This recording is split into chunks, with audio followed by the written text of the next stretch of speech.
Acho que provavelmente já quase todos ou todos terão ouvido falar do José Gardias Abal, que já escreve há alguns anos e que na Companhia das Letras já tem 3 romances. Aclamadíssimo pela crítica, sempre que sai um livro não podia ser melhores as críticas que têm escrito sobre eles em todos os jornais, inclusivamente o último, não é o Meio Homem Metade Baleia, desculpa, A Melhor Máquina Viva, exatamente. Foi considerado um dos melhores livros do ano, não foi? Pelo Expresso e pelo Público, se não me engano. Acerca dos livros do José Gardias Abal, já é o terceiro que eu edito, como disse, são sempre momentos de, como é que eu ia dizer, de algum autorreconhecimento, de alguma reflexão, porque as palavras dele e a narrativa dele mexe muito connosco. Não são livros muito fáceis, se calhar é melhor eu começar a ler. Os livros do José Gardias Abal precisavam talvez de uma nova palavra, de um novo adjetivo para serem descritos de uma forma rápida e eficaz que eu não consigo. Luto há 3 anos para... peço desculpa. Exatamente, luto há 3 anos para conseguir chegar a esta definição, mas julgo que reside também aí a beleza dos seus romances, a envolvência do que não tem nome, claro que isto aconteceu, a envolvência do que não tem nome, que é uma característica de resto dos 2 protagonistas deste romance, não é? Não terem nome. Hoje, nesta apresentação, queria sublinhar algo que o José faz em todos os seus livros, mas que aplica com particular intensidade neste Quarentena. Ele põe na boca das suas personagens o que elas sentem, não o que elas diriam se falassem de facto. Frequente é encontrarmos na literatura, da mais alta à outra, diálogos inverosimilhantes, curvas e atalhos narrativos que só existem no mundo da fantasia, adivinhando nós um autor meio desligado dos outros, de si e das coisas. O contrário acontece com os livros do José Gardias Abal, em particular com este, que versa uma realidade que vivemos quase todos, a da relação íntima a 2, e que se situa num tempo e no espaço a que fomos todos, de uma forma ou de outra, forçados há pouco tempo, a da convivência forçada. E esse poder de dizer o não dito, não o indizível, mas o que não dissemos por nos atropelarmos em pensamentos e palavras, é raro na vida e na literatura. O José é uma espécie de médico legista que analisa os pensamentos e as impressões mortos à nascença, que não chegaram a respirar porque atrás vem gente, porque atrás vêm pensamentos. E é por isto que é difícil, por vezes, ler os livros do José Gardias Abal, pelo confronto com o que sabemos ou desconfiamos que podíamos ter dito, mas não dissemos. É também por isto que é difícil parar de ler os livros do José Gardias Abal. Insto todos os que estão aqui nesta apresentação e que nos estão a ver noutras plataformas a lerem este livro e os outros do José. A curiosidade e o espanto com que nos contagia são enriquecedores a tantos níveis e, repito, são raras. Só podemos sair melhores da literatura, nunca piores, e essa é a maior garantia que vos posso dar acerca deste livro. Espero sinceramente que gostem. E agora, se calhar, passo a palavra à Cristina, que faz isto bem melhor do que eu. Força, Cristina. Não digas isso. Obrigada, Eurídice. Agradeço também à editora, à Companhia das Letras e parabéns ao Festival 5L, é a estreia do festival, que muito nos orgulha. Esperemos que para o próximo ano se consiga juntar mais gente, presencialmente também, e é muito bom estarmos aqui reunidos neste museu. Agradeço também ao José esta oportunidade e é uma grande responsabilidade. Eu espero estar à altura. Nós decidimos fazer uma conversa, em vez de ser uma apresentação formal. Aliás, Eurídice, já disseste muito sobre o livro também, muito bem. E eu vou ler o início, começar precisamente pelo princípio. E então vou passar a ler um excerto do livro. Ontem decidimos separar-nos. De um dia para o outro, a doença lá fora agravou-se e o mundo está apavorado. Um dos dois, talvez eu, lembro-me mal, contatou um infectado. As autoridades obrigaram-nos a uma quarentena. Este é o ponto de partida para a quarentena, uma história de amor. Portanto, trancados na sua própria casa, os dois ex-amantes vasculham os despojos de uma relação em dias sucessivos pautados pelo burburinho televisivo. E é dos opostos que não nasce muitas vezes a mais bela harmonia. A nossa relação desapareceu pelo efeito preguiçoso do tempo. E agora isto. Dão-nos mais tempo, os dois trancados no mesmo espaço. Todos deviam escolher entre um espaço fechado e um tempo bastante longo. Nós não escolhemos. Ofereceram-nos numa bandeja menos espaço e um tempo muito, muito longo. Estamos confinados. Ela, Mariana, investigadora em matemática, ele, o narrador, tem uma profissão um pouco singular, que é coordenador de intimidade na indústria do cinema, e é nesta paisagem claustrofóbica que os dois se encontram. Portanto, nós temos aqui a história de um casal que tenta sobreviver à pandemia, mas sobretudo ao fim do amor. E agora a primeira pergunta, e agora, José, o que causa mais medo? A morte causada por uma pandemia ou a morte do amor? Eu acho que nós, se tivermos sorte na vida, experimentamos mais vezes a morte do amor do que a morte da pandemia. Porque a morte da pandemia acontece só uma vez. Eu acho que há aqui, nesta história de amor,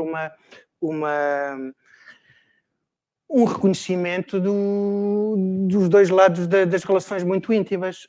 A parte, um tempo luminoso, feliz, que não está aí, está em memória. Sim. Está em memória, e depois um fim, que muitas vezes é definitivo, aqui um bocado contraditoriamente pelo efeito do próprio confinamento, o fim não pode ser logo definitivo. E, portanto, há ali um mastigar das memórias, um mastigar da proximidade e uma geografia dos amantes que acaba por nos dar, sem revelar nada, porque não vamos revelar o final do filme, mas que obriga as pessoas a mastigar a vida outra vez. E eu acho que isso é um dos desafios desse livro. Nós nem sempre fazemos isso, não é? Às vezes as coisas acabam e acabam. Aí acabam e depois há um começo obrigatório que leva a uma continuação. Isto leva-nos ao tema da intimidade, não é? Porque o que é intimidade? Tu tens assim, eu escolhi um dos certos que fala de intimidade, entre outros, em que diz que alguém me avisara sobre a intimidade. A intimidade é uma embarcação que desaparece dolorosamente como um navio de imigrantes, um transporte de tropas para a África. A intimidade viaja lentamente, mas viaja.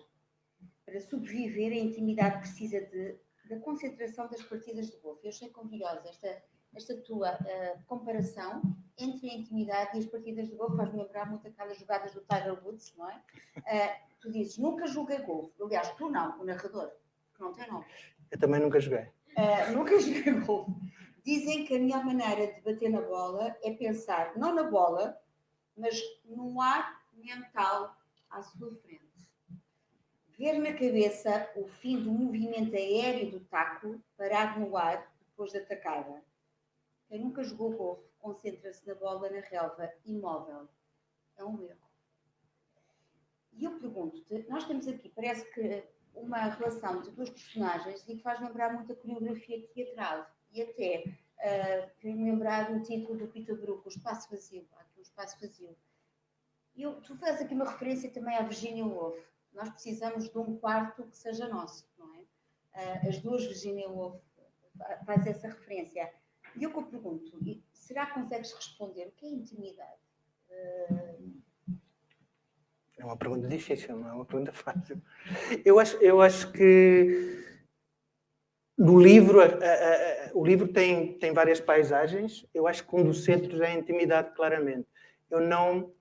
Eu parti para o livro com uma ideia de intimidade, mas, tal como nos outros livros, eu acho que cheguei ao fim do livro a espaços e a interpretações e a memórias também que eu não pensei que iria ter no princípio do livro. Portanto, houve um esforço, um percurso em direção à intimidade, e eu acho que saí diferente do que entrei, que é o que eu gosto que aconteça nos livros. Surpreendeste? Sim. Eu acho há pessoas que gostam de escrever intensamente sobre o que sabem. Eu não vou dizer que não sei de intimidade, acho que não, mas eu gosto de escrever intensamente sobre aquilo que à partida não sabemos exatamente o que é e chegar a lugares novos. Surpreendeu-me essa expressão em palavras da intimidade. E houve pessoas que leram que me disseram assim, eu acho que já disse isto. E isto para mim foi um dos grandes elogios, porque eu acho que consegui aproximar-me do que é uma experiência de intimidade que é universal. A intimidade, tal como o amor na literatura ou até a sexualidade, é complicada porque toda a gente tem uma experiência de intimidade, quase toda a gente tem uma experiência de amor, de sexualidade. Portanto, a verosimilhança é uma coisa muito, muito, muito ténue. Não se pode ir lá e brincar com as coisas, tem que estar seguro do que está, do piso que está, do chão que se está a pisar. E eu acho que nesse aspecto este livro foi muito compensador, porque eu tenho recebido esse comentário, que as pessoas se sentem revêem-se, e não é só na questão da pandemia. Não está a funcionar, assim está a funcionar. Mas a escolha das profissões, por exemplo, tu dizes que ela é investigadora em matemática, Mariana, e dizes que em 2 ou 3 dias percebi que a matemática sobrevive à quarentena melhor que a intimidade. E depois dizes que a matemática ri da intimidade. E depois tu escolheste esta profissão insólita, não é? Para o narrador, que não tem nome. Tu dizes, estuda argumentos, sou um especialista de cenas de sexo entre atores, homens e mulheres, leva a verdade e a intimidade para o ecrã. Isso perturbava a minha intimidade com Mariana. Mariana perdeu-se nas intimidades matemáticas e eu nas minudências íntimas de jovens actores. Éramos 2 e partimos em direções diferentes. É só fazer as contas, como diria Mariana. Quer dizer, tu, João, escolheste as profissões não surgem aqui por acaso. Quer dizer, tu tens aqui, de certa forma, há aqui uma cadência, uma escolha, não é? Que tem sempre um propósito, não é? Mesmo a questão da matemática se rir da intimidade. De ser, temos aqui uma espécie de conflito entre razão e emoção. Sim, eu acho que o narrador é um homem. A mulher tem nome, ele não tem, não é? Sim. Mas, apesar de ser narrado do ponto de vista de um homem, eu acho que a narração da intimidade é muito equilibrada. Tem o feminino e o masculino muito, muito equilibrado. E há aí uma certa brincadeira com a distância. O homem, de certa maneira, aí é o que procura mais e que está mais inseguro. E, portanto, há aí uma alusão da investigadora em matemática com uma certa distância. O coordenador de cenas íntimas entre atores. Devo confessar que essa profissão existe mesmo e que foi anunciada durante a pandemia. Houve um artigo muito interessante do Guardian que eu achei interessantíssimo, porque, no fundo, é transmitir a sensação de intimidade, preservando a intimidade dos atores, porque os atores não podem ser demasiado íntimos uns com os outros todo o tempo, senão é muito extenuante, não é? Então, essa profissão existe e é rara. E é uma nova coreografia. E é, no fundo, uma coreografia que nos faz imaginar e pensar as cenas, a proximidade, a intimidade, quando às vezes não está lá. Está apenas uma proximidade física entre os atores, mas que não há uma preservação da intimidade. E eu achei que isso era uma boa profissão para o narrador. Uma profissão que ele não sabe, não é propriamente não está muito à vontade, está a tentar ainda estabelecer. Mas tu partes da intimidade, mas depois num cenário de desamor. Porque tu falas aqui, poucos suportam ver o seu desamor exposto ao vivo, na própria casa. O desamor tem a energia de um tigre embalsamado há um século, que espera no Museu de História Natural de Nova Iorque pela visita das crianças ao domingo, que vêm admirar os dinossauros. Quer dizer, há aqui uma história que, na intimidade, mas uma morte, não é? Uma relação. Portanto, tudo isto é assim um pouco complicado. Porque conviver com isso, aliás, nós reparamos ao longo do livro que os diálogos são muito lacónicos, não é? Parece que, entretanto, vão ao osso, nunca vão à carne, não é? Vão à essência. Ou como a Eurídice referiu, nós adivinhamos outros diálogos ou uma continuação dos diálogos que não está lá. Há uma sugestão. Uma sugestão dos diálogos. Mas acho que os diálogos são também um campo de verosimilhança muito interessante. Acho que muitas vezes é difícil para as pessoas que escrevem perceber a riqueza dos diálogos do dia-a-dia. No dia-a-dia as pessoas estão em pequenos certos de diálogos estão a dizer muita coisa para além do que estão a dizer efetivamente. E eu acho que gosto desses diálogos assim, em que em 5 ou 6 palavras nós percebemos que as pessoas disseram uma coisa antes, que se calhar até foi extremamente poderosa, positiva ou não, e disseram uma coisa depois. E nós ouvimos um pouco os personagens e depois fomos afastados outra vez. Eu gosto dessa jogo de mecânica. distância e proximidade, não é? Sim. Distância e proximidade. Falas também, é claro que inevitavelmente temos o burburinho dos mídias, não é? Portanto, o pautar da televisão, o burburinho da televisão. Aliás, tu tens uma expressão que diz aprender a olhar o outro como se fosse televisão. E a televisão apresenta um gráfico de número de mortos todos os dias, não é? É uma nova meteorologia. Há vários dias que nos habituámos à récita dos mortos infectados. E depois a televisão também lembra que hoje é dia da mãe, dia do pai, dia do livro, da leitura. Enviamos parabéns genéricos na direção do ecrã, mãos erguidas como quem tem um copo na mão, champanhe, vinho branco, depois silêncio como quem bebe. Mas não é exatamente silêncio como um bebê dentro de uma mãe que pôs Mozart para o bebê ouvir música de Mozart e o bebê ouve Mozart, mas a mãe não ouve o bebê. Esta questão dos mídias, da questão de aprender a olhar o outro como se fosse televisão, é algo também um pouco é singular nesta descoberta também de olharmos o outro de uma forma diferente, não é? Eu acho que todos tivemos, provavelmente, certamente, experiências diferentes do confinamento, mas acho que o metralhar dos mídias, do dia-a-dia, eu vejo como algo ambíguo, não necessariamente bom, e às vezes até um bocado desumanizante. Eu acho que estava a acontecer uma coisa tão poderosa e havia necessidade de dar significado, e às tantas o significado que se deu era contar os mortos e os feridos cada dia. E isso é uma coisa aterrorizadora. E as pessoas estavam um pouco viciadas nisso.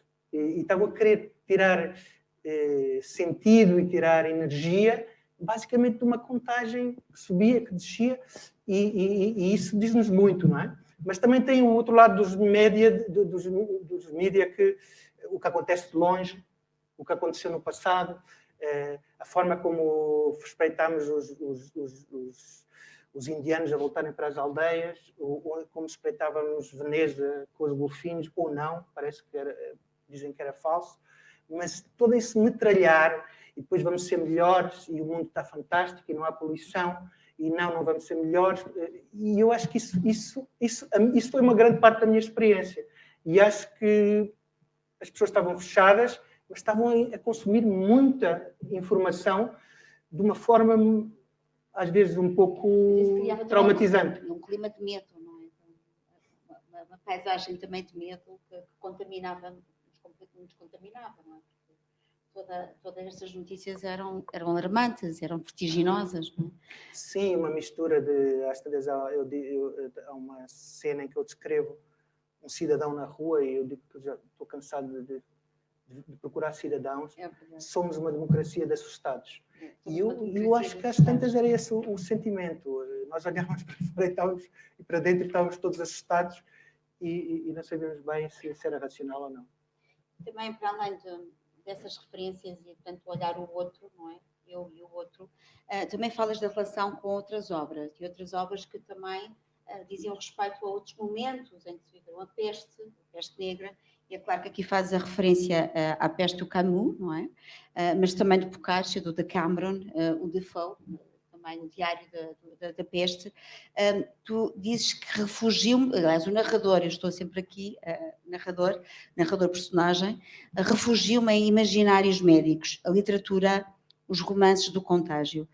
E depois a coisa curiosa é que tu falas de, em público, os intelectuais enumeram livros que retiraram das estantes. Aliás, era um cenário muito habitual. Víamos sempre que em qualquer pessoa falava, tinha sempre bastante livros atrás, era um cenário, uma paisagem livresca. E depois dizia Decameron, Camus, o frenesim literário arrola citações e bate palmas à resiliência humana e às boas almas da literatura. Poetas consagrados escrevem poemas ao vírus e terminam dizendo que o vírus somos nós, batendo metaforicamente a mão no peito. Nós temos depois falas também do número 40, é doce, torna-nos doce e conta-nos histórias para adormecer. É claro que, obviamente, leva-nos aqui aos livros, nomeadamente ao Decameron, de Boccaccio, não é? Toda esta... houve uma necessidade de nos revermos em paisagens anteriores, vivemos o passado? O livro tem, eu acho que, pronto, tendo essa estrutura em que é um casal preso que tem que lidar com essa prisão quando não tem vontade de estar junto, porque houve muitos alertas para as pessoas vão ficar afastadas, e eu empatizo muito com isso. Mas eu imediatamente pensei no contrário. Há pessoas que estavam bem à distância que estavam, encontravam-se ao fim do dia, e de repente vão ter que estar todo o dia. E essa tragédia eu queria trabalhar. Mas o livro tem a memória de acontecimentos no passados, tem as imagens passadas também, e tem a memória também do casal, através do homem, mas uma memória que é partilhada e que é feminina e masculina. Portanto, eu acho que, de certa maneira, o livro não... É um confinamento físico, mas o livro explode em direções de não confinamento e em uma vontade de compreender o que está a acontecer em face do que já aconteceu e do que outras pessoas viveram. E às vezes não só o confinamento, mas também o passeio. O Zebaldi e o Walser, que foram, julgo que também o Rousseau, que foram pacientes muito reconhecidos, e isso foi uma coisa que também ficou muito saliente neste tempo, que foi as virtudes do passeio e a importância do passeio.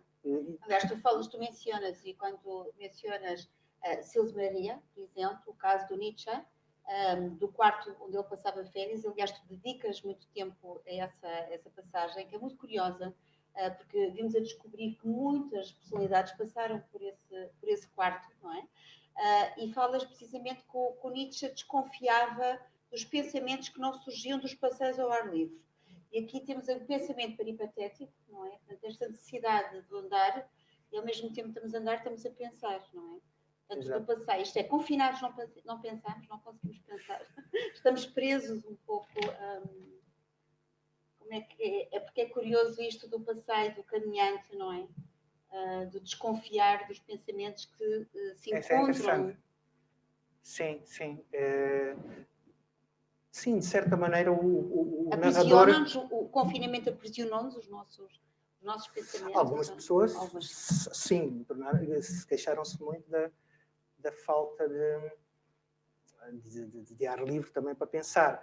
Eu acho que o narrador, de certa forma, pensa mais emocionalmente do que racionalmente. Eu acho que isso está no livro. E, portanto, nesse sentido, o narrador não trabalha o racional enquanto está... O que ele está a trabalhar é muito as emoções, as ligações a outros tempos, a ligação à mulher ou ex-mulher. E, portanto, nesse sentido, eu nunca tinha pensado nisso, mas o narrador, de facto, não está a pensar no sentido matemático. E também duvido que a mulher esteja, apesar de ser investigadora matemática. É uma coisa curiosa porque nós queremos descobrir mais a Mariana, não é? E também conhecer os seus pensamentos, portanto, no fundo, conhecer a sua perspectiva, coisa que não nos é dada, não é? Há um narrador que é muito egoísta, não é? Acaba por, de certa forma... Mas é um narrador atento, acho que ele descreve algumas coisas. É egoísta, mas é atento. Adivinhamos, é o que estávamos a dizer. É claro que eu estava a falar do caso do Nietzsche, do quarto onde ele passava férias nos verões, que depois, entretanto, foi também um ambiente privilegiado de muitas personalidades. Aliás, vimos a descobrir que por esse quarto passou também Anne Frank. O quarto, essa casa era propriedade de uma tia-avó de Anne Frank. E passou Rilke também, fiquei assim, muita gente. Aliás, fiquei com imensa vontade de conhecer esse quarto. Aliás, tu fazes depois uma analogia desse quarto com o próprio Van Gogh, não é? Há toda uma série de quartos na pintura, a pintura famosa do Van Gogh, não é? Do quarto vazio. E o quarto de Nietzsche é quase a mesma coisa. Tem uma cadeira, tem uma escrivaninha, tem uma mesa. São quartos muito simples, só que parecem fotografia e preto e branco, que é um bocado contrastante com o Van Gogh. E é este aqui. É aqui. Eu trouxe este cubo com as imagens, com algumas imagens que estão no livro. É muito curioso, porque muitas vezes a imagem surge na página seguinte e já estamos com a imensa vontade de ver. E, portanto, nós hesitamos e pensamos, vamos já ao Google, mas, entretanto, o livro dá-nos isso, alimenta a nossa curiosidade. E aqui está uma imagem, a imagem de Sils Maria, do quarto, um quarto muito espartano, não é?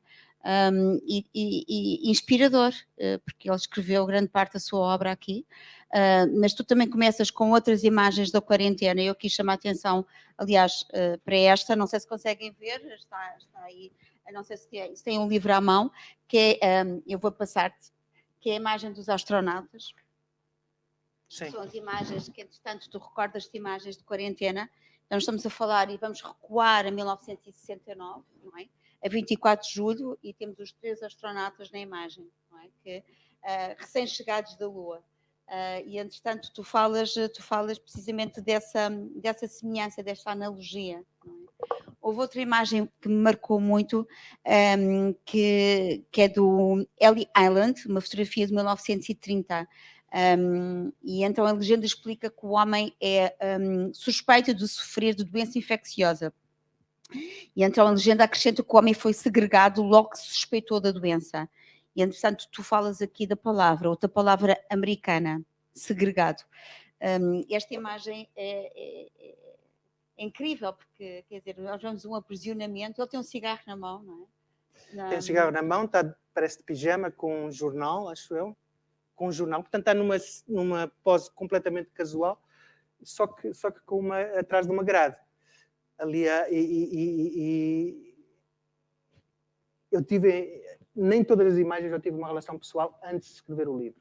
Algumas apareceram durante o livro e acho que, pelo menos também foi a minha experiência, eu consumi muito imagens durante o confinamento e isto foi natural.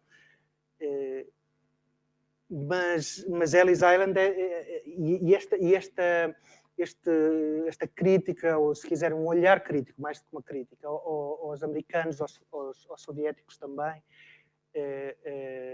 até a Europa, que não está tanto neste livro, está mais nos anteriores, eu acho que isso faz parte do que eu sou, no fundo. Eu lembro-me de ir a Ellis Island com a minha família e é uma experiência inacreditável, porque são lugares que nós já conhecemos antes, mas que depois têm detalhes que nos impressionam. Por exemplo, há uma grande escadaria, talvez o dobro destas escadas, mesmo na sala principal. Na sala onde os imigrantes chegavam, ficavam em bancos. E, aparentemente, as pessoas tinham que ser atendidas no topo da escadaria. E aquilo era um teste para saber quem eram os saudáveis. As pessoas que tinham dificuldade a subir a escadaria iam para uma sala diferente ser interrogadas. Isto é uma coisa inacreditável. Nós estarmos lá e percebemos as pessoas que subiram aquilo com uma esperança enorme e as que não conseguiram subir.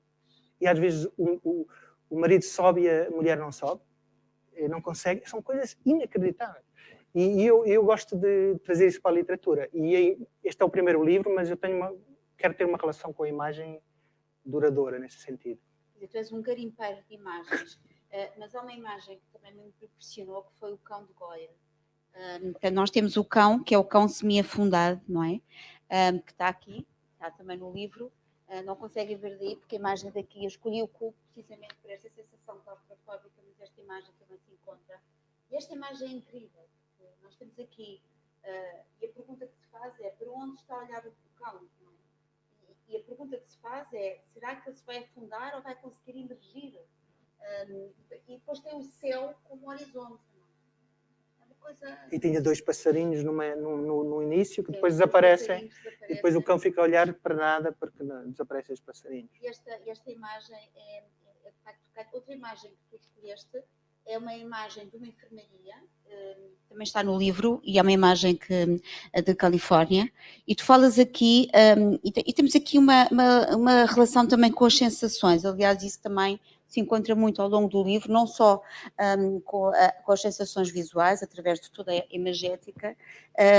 Nós temos aqui a brancura da enfermaria, não é? E é isso que te faz também escolher esta imagem em particular. Há outras imagens de enfermaria, mas esta aqui tocou muito, porque de repente parece que há uma fusão entre a própria enfermeira e a cama, não é? Que se fundem, não é? Na brancura. E é verdade que há outra imagem, que é o gelo quebrado do pintor japonês Okio. Tu até chamas aqui a atenção à advertência Okio, tem que se abrir no O, não é? Portanto, a vogal aberta. E é verdade que aqui me fez lembrar também um livro que é o Caminhar no Gelo com Herzog, não é? Quando ele, entretanto, faz aquela caminhada impressionante da Alemanha até Paris para visitar a sua amiga realizadora, a Lotte Esner. Portanto, ele ao caminhar no gelo, no inverno, pensou, bem, eu tenho que fazer esta caminhada, a tal caminhada que estávamos a falar um pouco, porque eu não posso deixá-la morrer, portanto, se eu conseguir fazer esta caminhada e chegar lá, ela não vai morrer, porque, entretanto, ela sabe que ela está doente e quer visitá-la, quer fazer essa surpresa e pensa que consegue curá-lo, não é? Portanto, há uma cura, há um efeito terapêutico da caminhada, não só para ele, mas também em direção à sua grande amiga.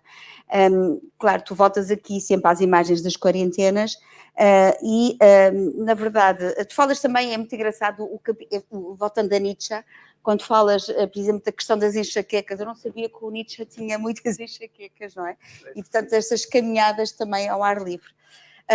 E a questão também do Thoreau, quando falas aqui que Nietzsche chamava a caverna, não é? Ao seu refúgio, e depois há a imagem da cabana de Thoreau também. Aqui é verdade que fazes a pergunta, deves chamar a aventura de Thoreau confinamento?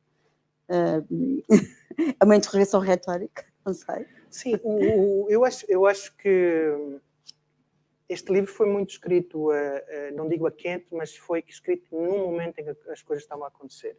E havia uma aura, eu acho que talvez por isso eu senti que tinha que escrever o livro, havia uma aura do tempo que eu percebi que ia desaparecer. E que eu acho que já desapareceu. Estes confinamentos agora, eu costumo dizer, são já uma sujidade. Mas neste inicial havia uma pureza do susto, etc.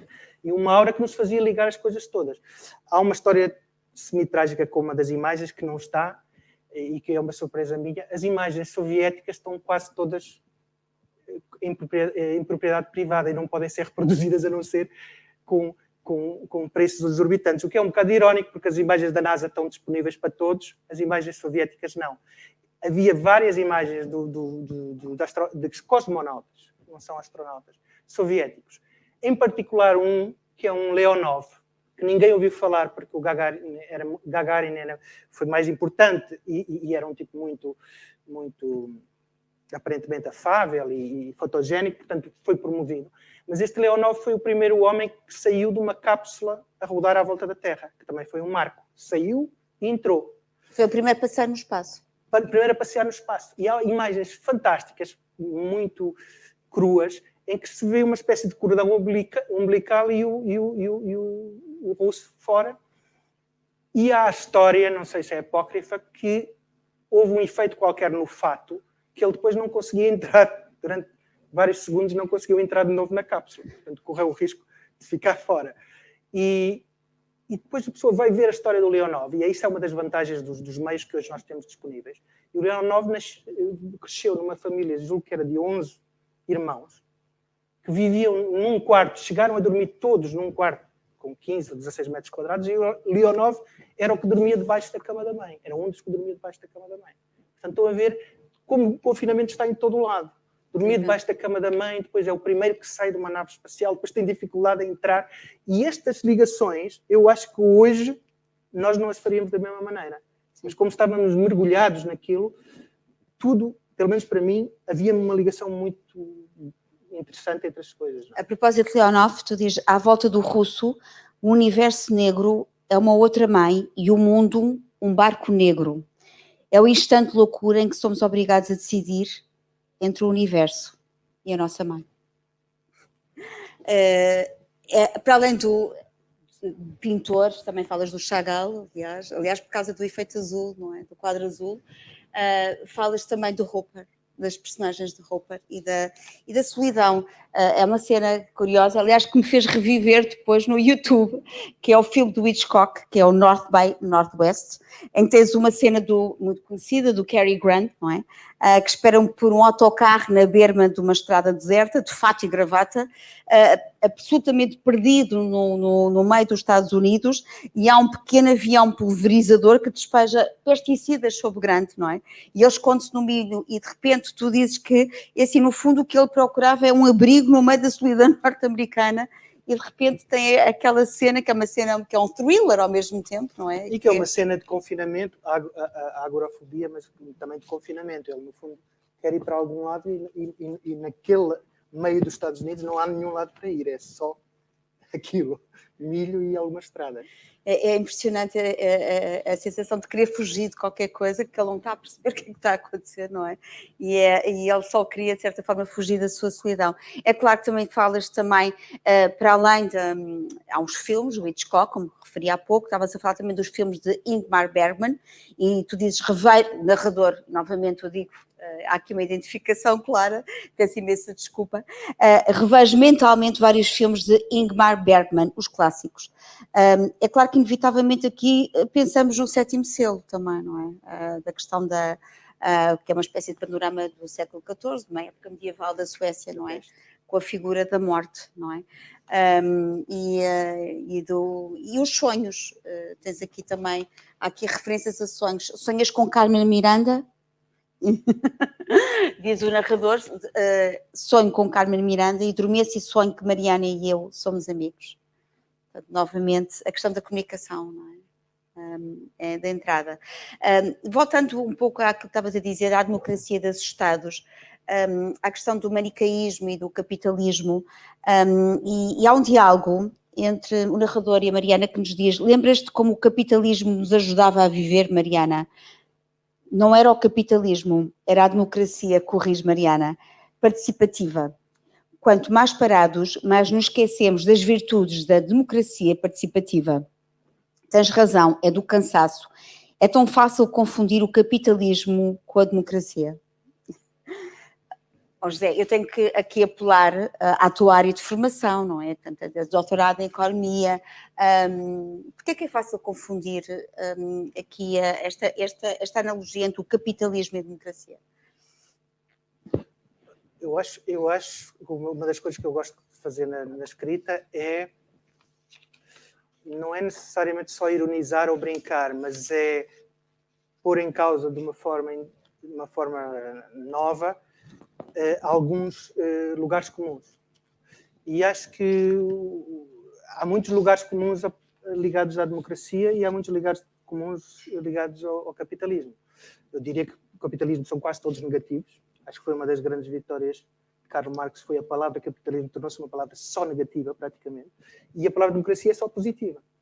Mas talvez às vezes valha a pena pensar como as coisas estão ligadas, às vezes positivamente, outras vezes não. Mas isso eu faço, acho, com várias coisas, não é só com a questão do capitalismo ou da democracia, mas eu faço com a religião, faço com a sexualidade, etc. Agora, eu acho que não é o fim da minha literatura, mas tirar um pouco o chão às pessoas, no sentido que para nós funcionarmos uns com os outros, para nós funcionarmos em sociedade, tomamos como dados, como aceitamos coisas simples, versões simples da realidade, e ir raspar um pouco atrás dessas versões é uma coisa que eu gosto de fazer. E acho que neste livro, acho que uma coisa que aconteceu no confinamento foi nós pormos em causa o capitalismo e a democracia, porque as duas pararam quase ao mesmo tempo. Aliás, nós temos vindo a falar muito da democracia com defeitos, não é? E que, não é? Recentemente, aliás, com a sondagem recente que o Expresso revelou, não é? Portanto, que os portugueses não acreditam, são 10% dos portugueses que acreditam numa democracia plena, não é? E, portanto, há aqui uma democracia com máculas, não é? E se calhar podemos ver o capitalismo não só de uma forma tão negativa, portanto, permite-nos um outro olhar e outra reflexão. Eu acho que pôr ideias que às vezes não são postas em conjunto, lado a lado, pô-las a dialogar umas com as outras, talvez nos faça pensar um pouco mais sobre o nosso lugar aqui na nossa relação até uns com os outros, não é? Eu diria que isso não é da minha formação necessariamente, mas é dos meus interesses há muito tempo. Estes mistérios do social que não são tão evidentes, às vezes são muletas. Por exemplo, aí a democracia participativa é verdade, ficou parada parado durante o confinamento, estancou completamente. Mas, por exemplo, a democracia participativa é ainda melhor que a democracia. Mas se calhar nós não temos tempo para participar tanto como... E, aliás, participamos muito pouco se quisermos falar do nosso país. Acho que o livro não tem a ver propriamente com o país, mas há essa brincadeira. Mas está. A democracia tem coisas que tem. Tem esse Subterraneamente está cá. Não é? piscar de olhos Sim. à realidade, porque foi a realidade que vivemos. O narrador a dada altura diz, perguntou se queremos voltar à normalidade, e eu percebo se queremos voltar à maldade. É curioso. Mas nós estamos aqui a falar de quarentena de amor, e é claro que obviamente que este livro também é uma homenagem à palavra. Aliás, eu aqui faço aqui a analogia com o Festival 5L, que é o lugar de todas as letras, e temos aqui uma homenagem à palavra. Aliás, há uma procura obsediante da procura de substantivos de amor e quarentena, não é? São as duas chaves do livro. Aliás, tu dizes, usa a palavra pandemia pela primeira vez. Epidemia, pandemia, há uma diferença subtil entre o epi e pan, há um susto. Até aqui, pan para mim é Peter Pan, o esvoaço ar livre e saudável do passarinho. Também pela primeira vez chama ao que está a acontecer aquilo que está a acontecer. Portanto, não se consegue nomear. As palavras perdem o sentido e ganham sentidos novos. Nós ganhamos sentidos novos às palavras. Aquilo que estávamos a falar há pouco do capitalismo, da democracia e também mesmo da palavra amor, quarentena. Sim, isso foi uma coincidência feliz, que eu acho que não é coincidência. No dicionário há, o que é 7, não é? Sim. 7 ou 9... Para quarentena? 7 sinónimos de quarentena e há 40 e não sei quantos, ou 39. 40 sinónimos de amor e 7 sinónimos de quarentena. Eu fui ver ao dicionário de Moraes e é outra coisa, porque já são diferentes, mas há 40 sinónimos de amor e 7 sinónimos de quarentena. Como um sinal claro de que, apesar de tudo, ainda temos a cabeça nos ombros, porque temos muito mais necessidade de sinónimos de amor do que de quarentena. E achei que era uma boa entrada neste mundo. Aliás, o casal debate-se também com esta questão dos sinónimos, e acho que é um pouco também a reflexão sobre o amor é diferente entre cada casal, ao longo do tempo, e é também um piscar de olhos a isso, quais são os sinónimos de amor que nós usamos em cada momento e que fazem sentido em cada momento, que vão variando. O narrador diz que as palavras são demasiado simples, quase patéticas, quase clichê. E, no entanto, a meio de um confinamento, uma música assim muda tudo e faz-nos capazes de chorar. Ouçam.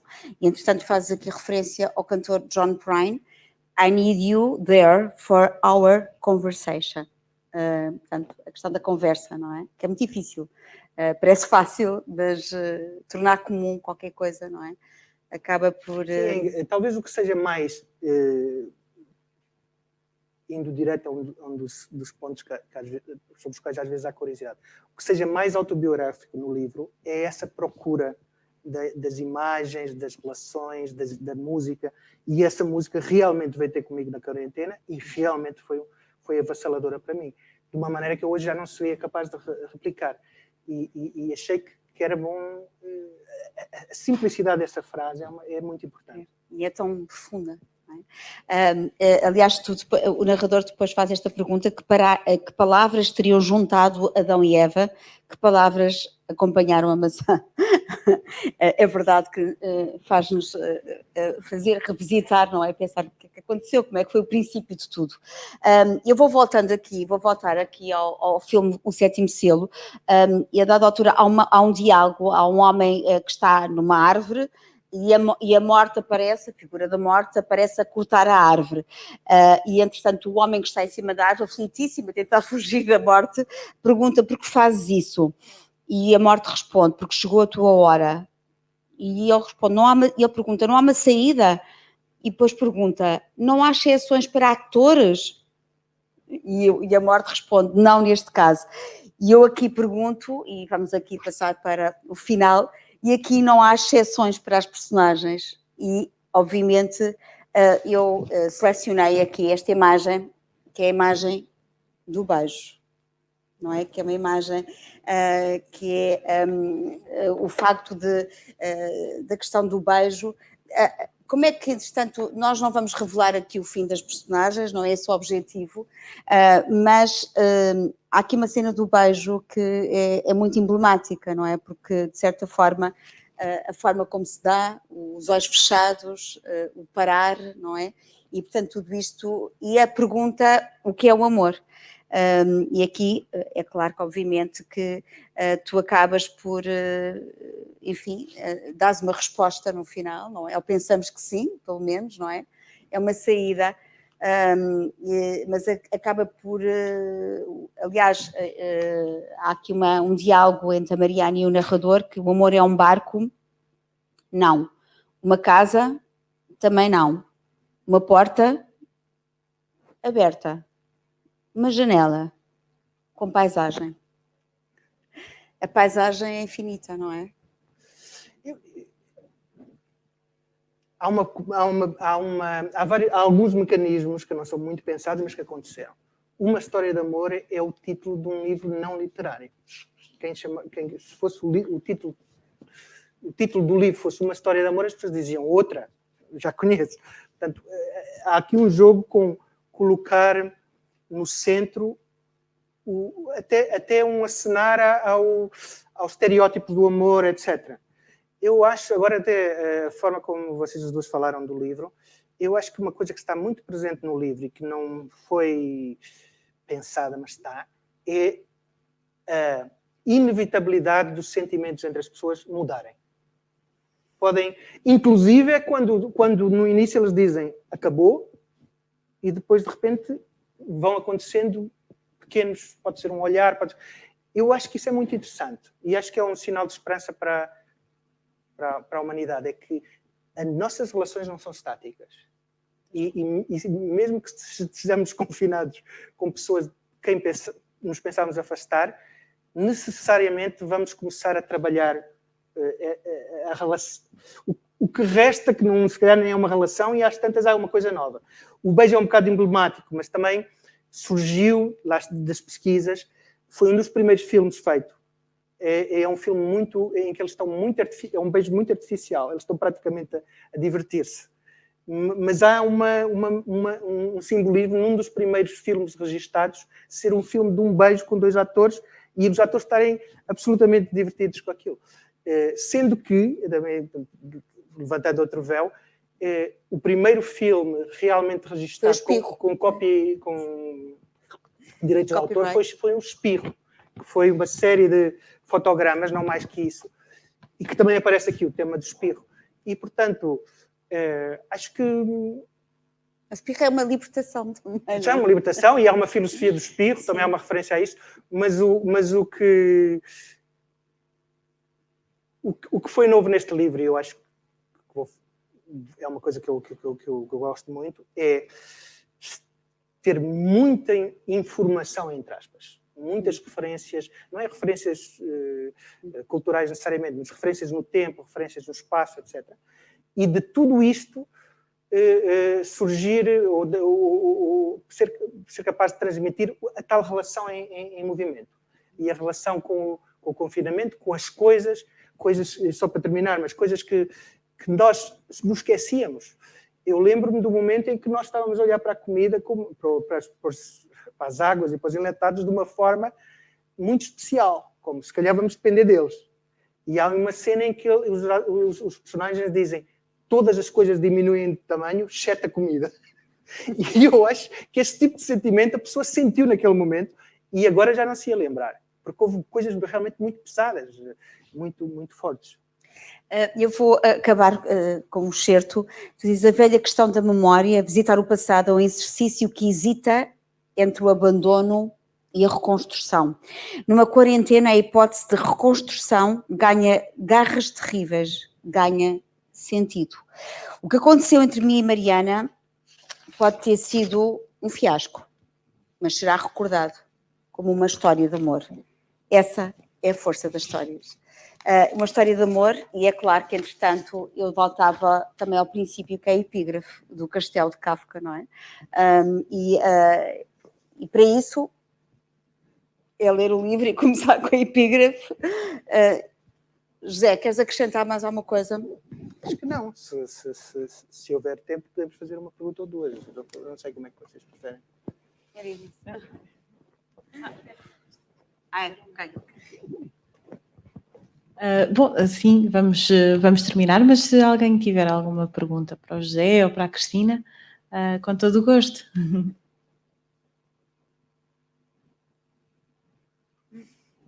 Ok. Então pronto, vamos terminar assim. Obrigada por terem estado aqui a assistir e espero que comprem o livro, que leiam e que gostem muito. Obrigada. Obrigado.